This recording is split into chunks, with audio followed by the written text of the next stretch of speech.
பாலிவுட் நடிகை கஜோல் ஒரு நேர்காணலில் மிக துணிச்சலாக கூறிய வார்த்தைகள் சமூகத்தில் பெரும் விவாதத்தை கிளப்பின. திருமணம் என்பது அழகான ஒன்றே, ஆனால் அது எல்லா நேரத்துக்கும் பொருந்தும் என்று எனக்கு தோன்றவில்லை. சில நேரங்களில் அதற்கு ஒரு காலக்கேடு இருக்க வேண்டும் என்று அவர் தெரிவித்தார். இந்த கருத்து அவர் திறந்த மனதுடன் சொன்னாலும் பலரால் பலவிதமாக புரிந்து கொள்ளப்பட்டது. சிலருக்கு அதிர்ச்சி, சிலருக்கு உண்மை, சிலருக்கு சிந்திக்க வைக்கும் கருத்து. இந்த கருத்தை கேட்டவுடன் நம்ம தமிழ் திரையுலகில் நடந்த பிரபல விவாகரத்துகள் நினைவுக்கு வரும். அமலா பால், AL விஜய் 2014ஆம் ஆண்டு திருமணம் செய்து 2017ஆம் ஆண்டு பிரிந்தனர். காரணம் தொழில் தொடர்பான முரண்பாடுகள், தனிப்பட்ட வேறுபாடுகள். அதேபோல் தனுஷ், ஐஸ்வர்யா, ரஜினிகாந்த் 17 ஆண்டுகள் கழித்து 2022ஆம் ஆண்டு பிரிந்தனர். நாங்கள் தனித்தனியாக வளர்ந்து விட்டோம் என்று அவர்கள் அதிகாரப்பூர்வமாக தெரிவித்தனர். மலையாளத்தில் மஞ்சு வாரியர் திலீப் 16 ஆண்டுகள் கழித்து விவாகரத்து. மஞ்சு மீண்டும் நடிப்புலகில் வந்த பின் இருவருக்கும் பொருந்தாமை ஏற்பட்டது. சௌந்தர்யா, ரஜினிகாந்த், அஸ்வின் ராம்குமார் 2010ஆம் ஆண்டு திருமணம் செய்து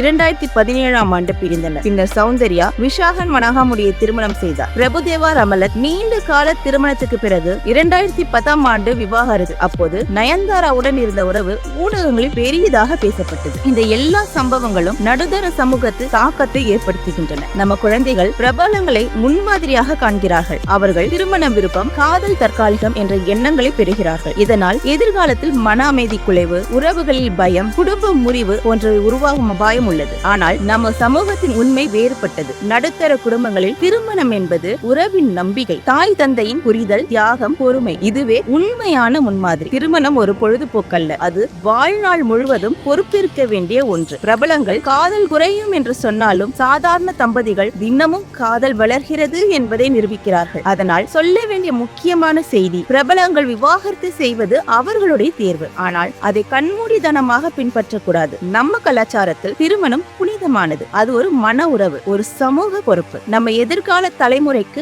நல்ல முன்மாதிரியை அமைக்க வேண்டும். திருமணம் என்பது ஒரு சமூக ஒப்பந்தம் மட்டுமல்ல, அது ஒரு மன பயணம். இந்திய கலாச்சாரத்தில் திருமணம் என்பது ஒரு குடும்பத்தின் தொடக்கம், ஒரு தலைமுறை உருவாக்கம், ஒரு உறவின் நம்பிக்கை. விவாகரத்து ஒரு உண்மைதான், ஆனால் அதை சாதாரணமாக்கும் போக்கு சமூகத்தை பாதிக்கும். கஜோலின் கருத்தை விவாதிக்கலாம், ஆனால் திருமணத்தின் மதிப்பை மறக்க கூடாது. திருமணம் காலக்கேடு கொண்டதல்ல, அது முயற்சி கொண்டது. உரையாடல், மரியாதை, மன உறவு, இதுவே உறவின் அடித்தளம். காதல் குறையும் என்று சொல்வதற்கு பதிலாக காதல் மாறி வளர்கிறது என்று சமூகத்தை தயார்படுத்த வேண்டும். கஜோல் சொன்னது ஒரு கருத்து, பிரபலங்கள் விவாகரத்து செய்வது ஒரு உண்மை. ஆனால் நம்ம கலாச்சாரத்தில் திருமணம் புனிதமான பந்தம், அதை மதிக்க வேண்டும். இந்த காணொளி உங்களுக்கு பிடித்திருந்தால் சப்ஸ்கிரைப் செய்யவும், லைக், கமெண்ட், ஷேர் செய்யவும்.